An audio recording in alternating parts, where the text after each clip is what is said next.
Continuamos hoy, amigo oyente, nuestro recorrido por el libro de Jonás. Y para comenzar hoy nuestro estudio vamos a leer los primeros 2 versículos en este libro de Jonás, en el capítulo 1. Vino palabra de Jehová a Jonás, hijo de Amitai, diciendo: Levántate y ve a Nínive, aquella gran ciudad, y pregona contra ella, porque ha subido su maldad delante de mí.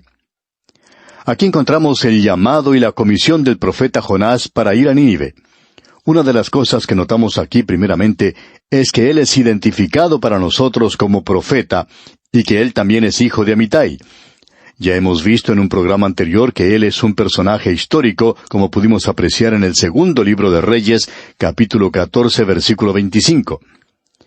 Esta comisión que el profeta recibe es la de levantarse e ir a Nínive, una gran ciudad, y él debía pregonar contra ella porque su maldad había subido delante de Jehová. Ahora, la ciudad de Nínive es llamada una gran ciudad. Era la capital del imperio asirio. Se encontraba sobre el río Tigris. Más adelante vamos a tratar con este asunto del tamaño de la ciudad, porque eso se enfatiza 3 veces más en el libro. En realidad se le da mucho énfasis al tamaño de la ciudad. Aquí el énfasis es realmente en la maldad de esa ciudad. Es una gran ciudad, por cierto, pero grande es su maldad. Y era tan grande que había llegado ante Dios, y Dios está ahora decidido, determinado a juzgar esa ciudad, es decir, si esa ciudad no se vuelve a él. Este hombre pues abandona la ciudad de Gat-Hefer, en el reino del norte de Israel, y ahora con este llamado y comisión que ha recibido, uno pensaría que él va a ir directamente a la ciudad de Nínive. Pero él hace algo bastante extraño. Él se dirige en dirección hacia el sur. Y en el versículo 3 leemos: Y Jonás se levantó para huir de la presencia de Jehová a Tarsis, y descendió a Jope, y halló una nave que partía para Tarsis. Y pagando su pasaje, entró en ella para irse con ellos a Tarsis, lejos de la presencia de Jehová. Ahora tenemos aquí a un hombre que era un profeta de Dios, y Dios le llama para que vaya a Nínive. Nínive en esta época era una gran potencia mundial. En efecto, era la potencia mundial de esa época. Y este hombre hace algo que es muy extraño, por cierto. Dios le llama para que fuera a Nínive, y esta ciudad se encuentra en el este. Uno tendría que dirigirse hacia el oriente para ir a esa ciudad, pero en lugar de ir en esa dirección, él va hacia Jope, compra un pasaje en el primer barco que sale hacia Tarsis. Tarsis se encuentra en la costa sur de España. Esa era una ciudad que había sido fundada por los fenicios. Ahora, los fenicios eran una nación de navegantes de aquel día, y ellos habían fundado gran cantidad de ciudades a lo largo del Mediterráneo, en la costa norte de África, por ejemplo, y a lo largo de la costa sur de España. Esta gente había llegado hasta Gran Bretaña. Ellos fueron los que le dieron a esa zona su nombre.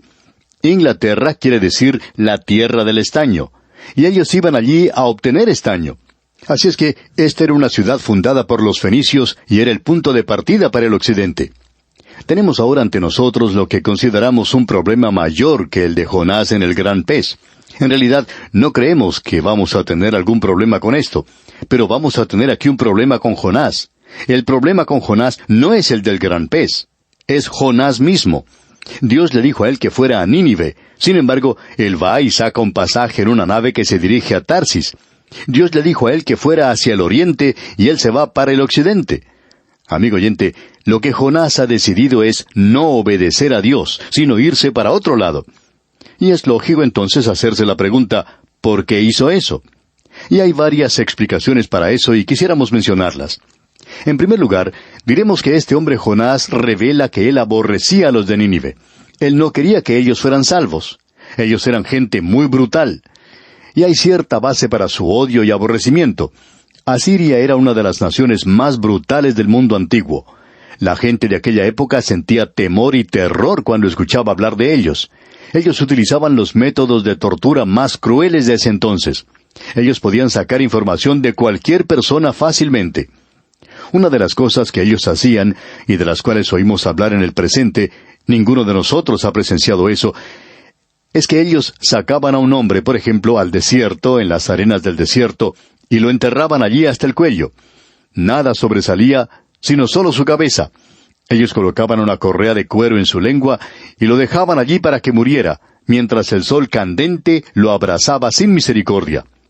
Se dice que la persona tratada así, en esa forma, enloquecía antes de morir. Esa, pues, era una de las cosas tan simpáticas que hacían los asirios. Ellos actuaban de manera muy fuera de lo común, por cierto. Una de las razones por la cual los babilonios pudieron apoderarse de ellos fue debido a la lentitud de la marcha de los asirios. Ellos llevaban a sus familiares con ellos. Ellos no tenían mucho orden en sus ejércitos. Eran nada más que una chusma, una muchedumbre que avanzaba sin orden alguno. Y ellos avanzaban mientras era fácil ver. El desorden de ellos era algo que militaba contra ellos. Pero cuando llegaban a alguna ciudad o algún villorrio o gente en cualquier parte, ellos eran tan temidos y causaban tanto pavor porque se dice que en algunas ocasiones una ciudad o un pueblo entero cometía suicidio antes que caer en las manos de gente tan brutal como los asirios. Así es que usted puede apreciar que esa gente no era muy apreciada a través de esa zona. También notamos que en esta época en particular ellos estaban llevando a cabo ataques contra el reino del norte de Israel. Ahora, durante mucho tiempo, Siria luchaba contra el reino del norte.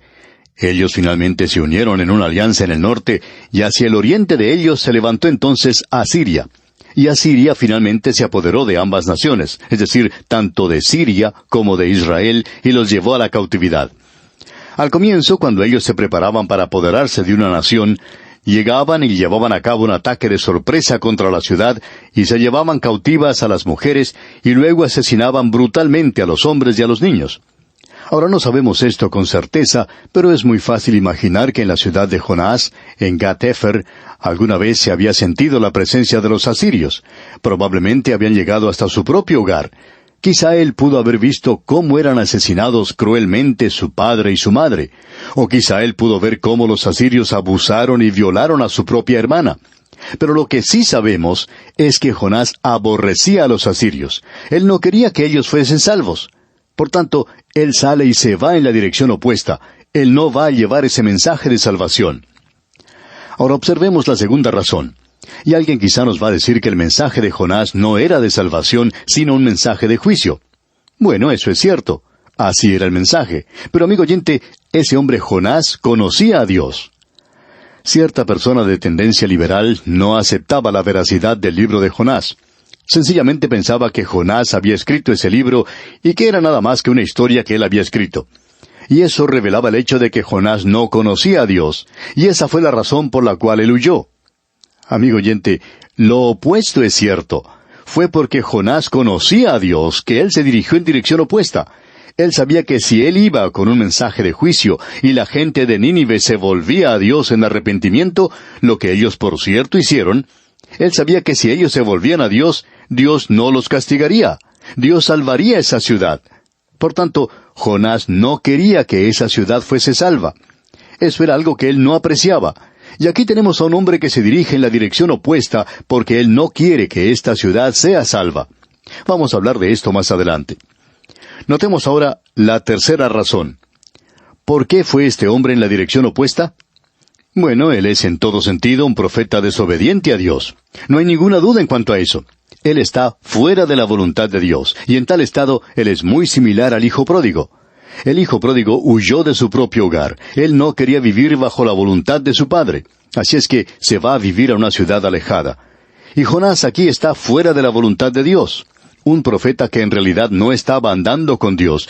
Y vamos a ver en el último capítulo de este libro que Dios trata con este problema de Jonás y cómo Dios le trae nuevamente a caminar junto con él. Es por eso que pensamos que esta es una buena razón, una razón legítima por la cual él va en la dirección opuesta. Vamos ahora a mencionar la última razón. Quizá usted no haya notado esto, pero ¿se ha fijado usted que Dios nunca usa a los profetas para llevar un mensaje a las naciones de alrededor? Es cierto que Jeremías fue enviado a Babilonia, pero Dios no envió mensajes a las naciones de alrededor. Dios nunca envió sus mensajeros como misioneros en el Antiguo Testamento. El método que Dios utilizó en el Antiguo Testamento es en realidad un método opuesto al que se utiliza hoy. Debemos comprender que Israel era un pueblo que debía servir y adorar a Dios en una nación que estaba en la encrucijada de este mundo, donde se encontraban 3 continentes, y eso, por supuesto, es en esa zona allí que une a Europa, Asia y África. Y en aquella época, las naciones que no viajaban por agua tomaban una ruta a través de la tierra de Israel. Así es que Dios tomó a esta gente, les colocó allí en esa encrucijada, y después hizo que ellos construyeran un templo para adorarle. Y ellos allí Debían testificar para Dios, sirviéndole, o diríamos, mirando hacia adentro. Ellos debían mirar hacia adentro, ellos debían efectuar una mirada interior. La invitación era, venid, vamos a la casa de Jehová y adorémosle. Y en aquel día ellos testificaban sirviendo a Dios en ese cruce de caminos del mundo, y el mundo venía a él. Ahora alguien quizá diga que no sabía eso, pero así fue, amigo oyente. La reina de Saba, por ejemplo, fue a ese lugar desde una región muy apartada, por cierto. Se nos da solamente un ejemplo de eso. Al fin y al cabo, en el Nuevo Testamento tenemos uno de Cam, uno del hijo de Jafet, y uno del hijo de Sem que se convirtió.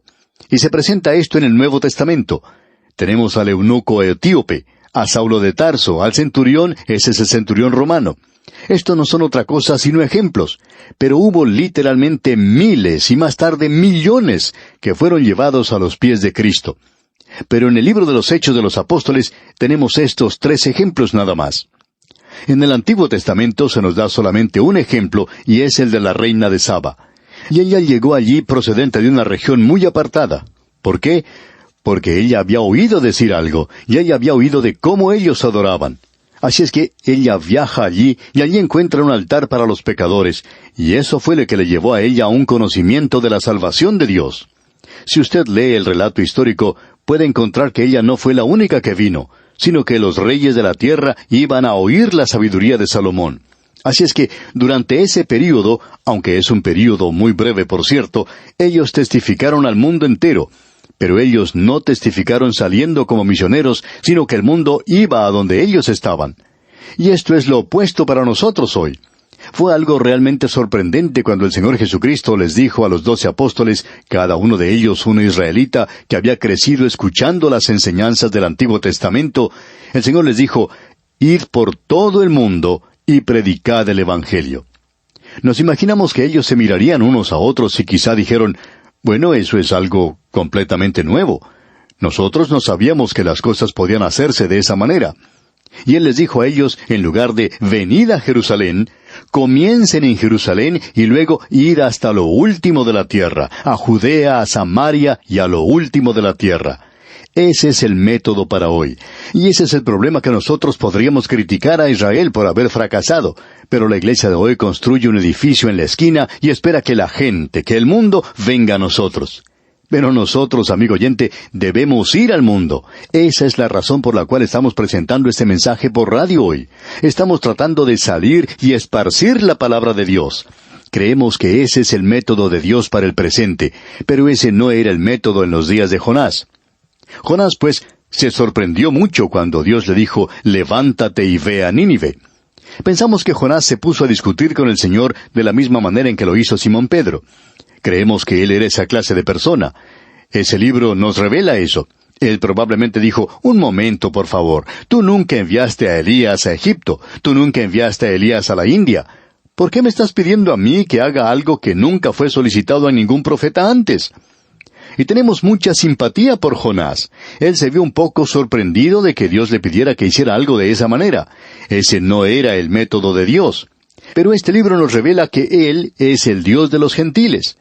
El apóstol Pablo nos presenta esto de una manera muy clara en algo que vimos en nuestro programa anterior, allá en su epístola a los Romanos, capítulo 3, versículo 29, donde dice, ¿es Dios solamente Dios de los judíos? ¿No es también Dios de los gentiles? Ciertamente también de los gentiles. Y Jonás hubiera dicho un amén a esto, pero no en este instante, sino más tarde cuando él descubrió que Dios quería salvar a los gentiles. Así es que hemos visto en estos primeros 2 versículos de Jonás lo siguiente. Leamos los versículos 1 y 2 otra vez. Vino palabra de Jehová a Jonás, hijo de Amitai, diciendo, levántate y ve a Nínive, aquella gran ciudad, y pregona contra ella, porque ha subido su maldad delante de mí. Pero ahora tenemos esta declaración bastante extraña en el versículo 3. Y Jonás se levantó para huir de la presencia de Jehová a Tarsis, y descendió a Jope, y halló una nave que partía para Tarsis. Y pagando su pasaje, entró en ella para irse con ellos a Tarsis, lejos de la presencia de Jehová. En nuestro próximo programa, Dios mediante, vamos a ver que él se fue a dormir en esa nave. Creemos que esto debería dar respuesta a muchas personas que están teniendo problemas y dificultades y que se preguntan si están haciendo la voluntad de Dios. Bueno, no podemos responderle si usted está o no está en la voluntad de Dios, pero podemos decirle esto, amigo oyente. El hecho de que usted esté teniendo dificultades no es una prueba de que usted esté fuera de la voluntad de Dios. Puede que sea una prueba de que está en la voluntad de Dios. Y si usted está pasando por una época cuando todo es muy fácil, cuando todo está saliendo a pedir de boca, estamos listos a decirle que si eso es todo lo que usted está usando para interpretar la voluntad de Dios para su vida, entonces usted está descansando en una caña cascada, y eso no lo va a sostener en un momento de crisis. De eso estamos seguros. El ejemplo aquí es Jonás. Aquí tenemos a un hombre viajando en la dirección opuesta a la cual Dios le dijo que viajara. Él está definitivamente fuera de la voluntad de Dios, y él se dirige hacia Jope, y cuando él llega allí, no hay ningún problema. Él compra su pasaje, sube a bordo de la nave, y cuando está allí, se va a dormir. Todo sale a pedir de boca. Y pensamos que Jonás podría dar un testimonio de la clase que hemos escuchado tantas veces, y diría, fui allí, me compré un pasaje, y me preguntaba si estaba o no en la voluntad de Dios. Él debería haber sabido que no lo estaba, pero hay muchos de nosotros que decimos eso. Nos preguntamos si estamos en la voluntad de Dios. Y Jonás continuaría diciendo, yo estaba allí en la fila para comprar el pasaje, y el hombre que estaba delante de mí, cuando llegó su turno de comprar su pasaje, el agente le dijo que ya no había más espacio. Yo estaba listo para volverme cuando sonó el teléfono y vi que el agente contestaba y decía, ¿así que usted no va a poder viajar en esta oportunidad con nosotros? Bueno, sentimos mucho que usted haya enfermado de repente y que nos llame del hospital, pero muchas gracias por llamarnos. Y allí se encontraba Jonás esperando. El agente entonces se volvió hacia él y le dice, hermano, usted tiene mucha suerte. Hemos recibido una cancelación y podemos venderle el pasaje. Y Jonás dice, bueno, por cierto que tengo mucha suerte. Creo que es mucho más que eso. Quizá estoy en la voluntad de Dios. Así es que él pudo comprar su pasaje. No tuvo ningún problema. Luego subió a bordo de la nave y el informe meteorológico era muy bueno. Le dijeron que haría un tiempo excelente, tendrían un viaje muy bueno y que todo sería agradable en el viaje. Así es que él se va a su camarote y se acuesta a dormir. Y él dice, bueno, tengo que estar en la voluntad de Dios. Amigo oyente, ¿cuántos creyentes hay como este hombre en el día de hoy? Piensan que las cosas son difíciles, y entonces es allí cuando dicen que están fuera de la voluntad de Dios. Pero si las cosas andan bien y son fáciles, todo anda sobre rieles, entonces deben estar en la voluntad de Dios. El autor de estos estudios bíblicos, el Dr. J. Vernon McGee, relataba que en las oficinas centrales de A Través de la Biblia, ellos habían aprendido una gran lección. Cuando se comenzó la obra radial allí, todo andaba muy bien. Probablemente no había nada que pudiera igualarse al crecimiento de la obra radial en cuanto a lo que ellos sabían. De una docena de emisoras que transmitían el programa, en 3 años se llegó a 300 emisoras, y eso es algo realmente sorprendente. Todo parecía andar maravillosamente y se recibían los fondos necesarios. De pronto se comenzó a tener dificultades. Se descubrió que había un déficit, y luego se presentó otra clase de problemas. Entonces comenzaron a hacerse preguntas, y se preguntaban si estaban en la voluntad del Señor. Y eso debido a la forma en que marchaban las cosas. Ellos querían estar en la voluntad del Señor. Y de pronto se acordaron de lo que decía este libro de Jonás. Es muy bueno tenerlo para poder hablar de esto. El Dr. McGee pensaba que se encontraba más en la voluntad de Dios cuando comenzaron a tener problemas que antes. Porque esto demuestra que el diablo, Satanás, no está muy cómodo con nosotros y comienza a tratar de bloquear el camino. Él no prestaba ninguna atención al comienzo, cuando la obra era muy pequeña, pero cuando comenzó a crecer, entonces sí comenzó a causar problemas. Amigo oyente, sencillamente porque usted esté teniendo problemas, no quiere decir que está fuera de la voluntad de Dios. Tenga esto muy en cuenta. Y vamos a detenernos aquí para continuar, Dios mediante, en nuestro próximo estudio. Que Dios continúe bendiciendo su vida es nuestra ferviente oración.